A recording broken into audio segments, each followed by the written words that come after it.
Buhay mga kabutingting, meron tayong gagawin dito na isang Oppo A92. Ang problema nito, yung kanyang LCD basag, may mga guhit-guhit na lang siya rito.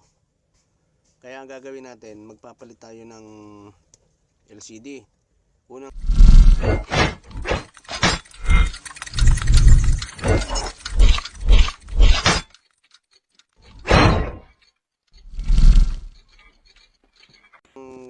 gagawin natin dito, ayan, tanggalin nyo yung kanyang SIM tray.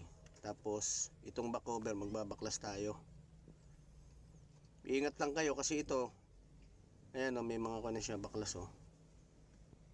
Kasi napagawa na rin to dati,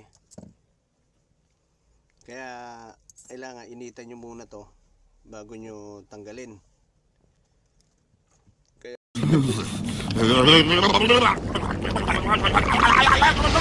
what did you say, nigga? Unang gagawin natin, iinitan muna natin siya gamit yung hot air. Kita nyo siya, ang temperature niya 300 hanggang 350. Ayan, pagka nainitan na siya, ayan, kanya tatanggalin yung cover.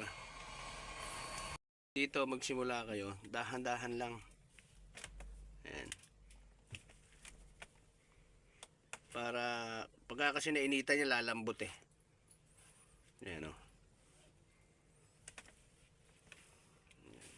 Ito, wala na tayong magagawa dito, i-repair na lang natin. Ayan. Ayan. Wala na eh, baklas na siya oh. Ayan oh, angat na siya oh. Ayan, dito na lang. Ayan, ngayon pag natanggal nyo na yan, magbabaklas kayo ng tornilyo. Kasi kailangang iangat nyo naman tong mid frame, ito yung kailangang iangat nyo tong yung cover nung kasama yung sa board nya eh. Dahil mag-aangat tayo ng battery, yung flex nung, pati yung iangat natin yung flex ng battery dito, nandito siya, kaya kailangang tanggalin natin. Ayan, pagka natanggal nyo na lahat yung tornilyo, dali na lang yan. Wala kaming pakialam! Ayan, dito naman kayo. Ayan,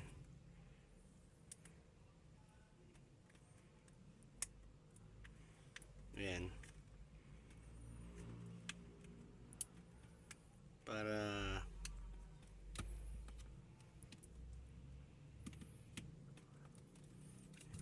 ayan, ingat lang kayo dito sa may power. Ayan, medyo release nyo lang siya. Tapos dito naman sa kabila, ganoon din, para maiangat nyo. Ayan o, tutunog yan eh pagka tanggal eh. Ngayon pagka naiangat nyo na siya, ayan o,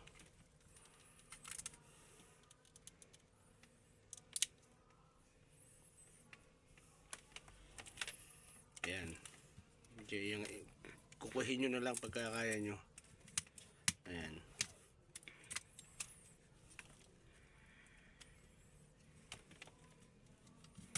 yun, ito yung sinasabi ko, ito yung sa ating battery. Ayan, angat nyo yan. Tapos itong battery tatanggalin natin. Since natanggal naman na ito dati, madali na lang yan. Iangat nyo lang itong plastic pag ganyan. Ayan o, dali na siyang tanggalin. Tapos itong flex, tatanggalin nyo yan. Sa LCD ito, itulak nyo. Ayan o, tanggal na. Ngayon bago kayo mag palit ng bagong LCD, linisin nyo muna to. Yan, kasi kailangang malinis yan para hindi, para lumapat ng maayos yung ating LCD. Ayan o, para walang maging problema. Kasi may mga naiiwang dikit yan eh, yung adhesive eh. Ayan o. Kaya kailangan linisin nyo yan paikot. Ayan. Pagka nalinis nyo na, gamitan nyo ng toothbrush. Ayan, para hindi siya magkaroon yung ng corrosion. Ngayon, ito yung ipapalit natin.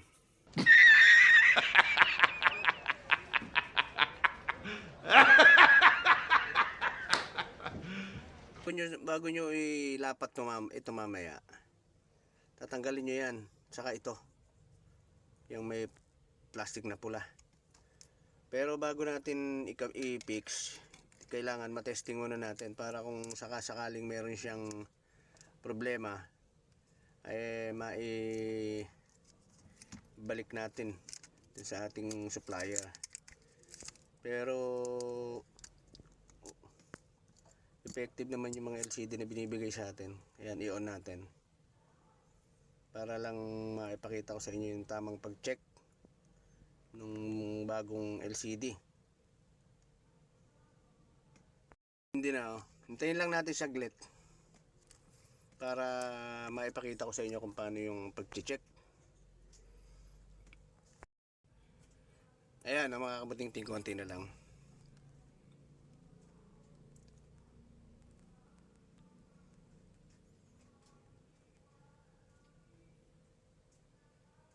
Hintayin lang natin saglit.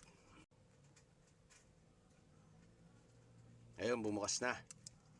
Ngayon, kapag ganyang na-open nyo, kumuha kayo ng isang apps, halimbawa ito, igalaw nyo siya. Kapag sumusunod na ganyan, ayan, ibig sabihin, nagpapunction ng normal yung ating LCD. Ayan, ayan o. Kapag gumagalaw yung mga apps nya, ayan. Ngayon, pwede na natin siyang i-fix. Ayan, okay na siya o. Ayan, natin camera. Ayan, okay. Ayan o. Pwede na natin siyang i-fix natin ngayon. Open natin.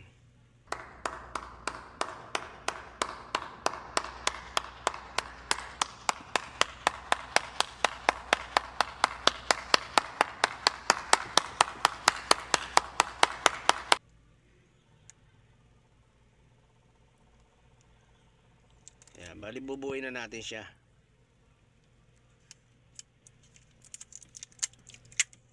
Kaya pagka bubuuin, kailangan tanggalin yung ito sa camera yan. Malabo siya pagka hindi nyo tinanggal. Tapos ito, tatanggalin nyo din yan, yung plastic na yan. Ayan o. At itong nandito sa may ito flex nya, at para mailapat nyo siya ng maayos. Pag lalapat niya, itulak nyo muna siya pag ganyan. Ayan, para maging pantay siya dito. Ayan. Ayan. Ngayon, lalagyan natin siya ng adhesive. Kaya mga kabuting-ting, hanggang dito lang yung pagdidikit nyo. Dahil dito, speaker cover yung nasa gitna na yan. Ayan. Huwag nyo lang siyang masyadong kakaunti. Huwag din naman masyadong marami. Ayan. Tama-tama lang na hindi makikita yung ating backlight.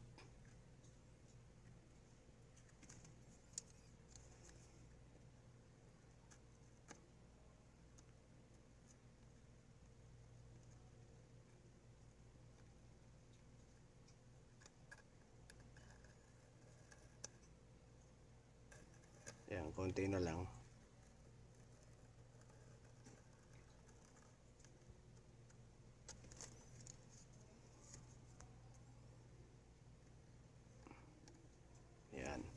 Tapos mo. Ayan mga kabutingting, ilapat na natin. Ang paglalapat nito, itulak nyo pataas. Ganyan. Tapos pababa. Paside. Paside na ganyan. Para lumapat siya dito sa pinaka-guide niya. Ayan. Tapos, dito sa flex niya, ilapat nyo muna bago nyo siya ihapit ng paganyan. Ayan. Para hindi siya gumalaw. Tapos, yung kanyang battery, ganun din. Ayan. Tapos, pipix na natin. Bali, ito, ipipix na natin to mga kabutingting. Susunod natin yung cover. Ayan. Yung mid frame. Ganyan. Unahin nyo sa taas. Ganyan. Yan. I-check nyo para lumapat siya. Tutunog yan eh. Pagka nag-lock na siya. Ayan o. Ayun.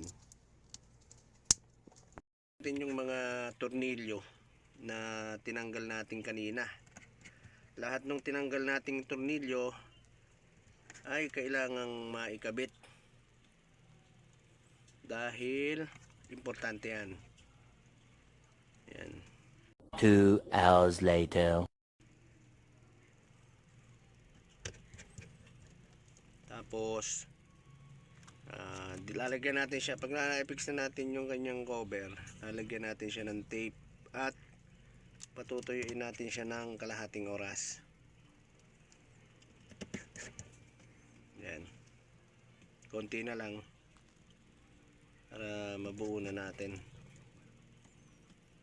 Dito ay Oppo A92. Ayan mga kabutingting, lagyan na natin para paikot din yan, para mailapat na natin ng maayos yung ating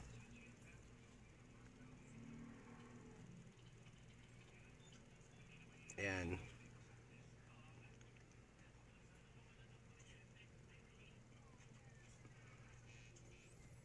Ilapat natin mga kabutingting pag ganyan. Ayan.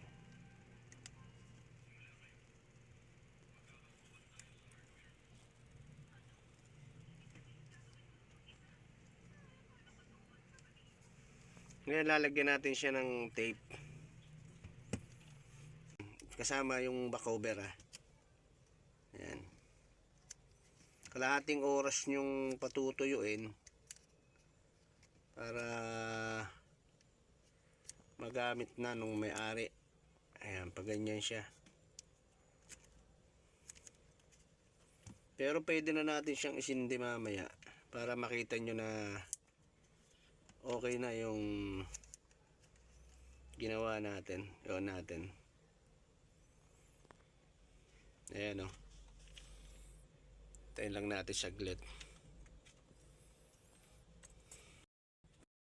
Yan mga kabutingting, saglit lang at nag-open na siya. Ayan, shoutout doon sa may-ari, Rolando Marcilla. Sa kanya po ito. Ayan. Ayan mga kabutingting oh. Ayan. May password siya.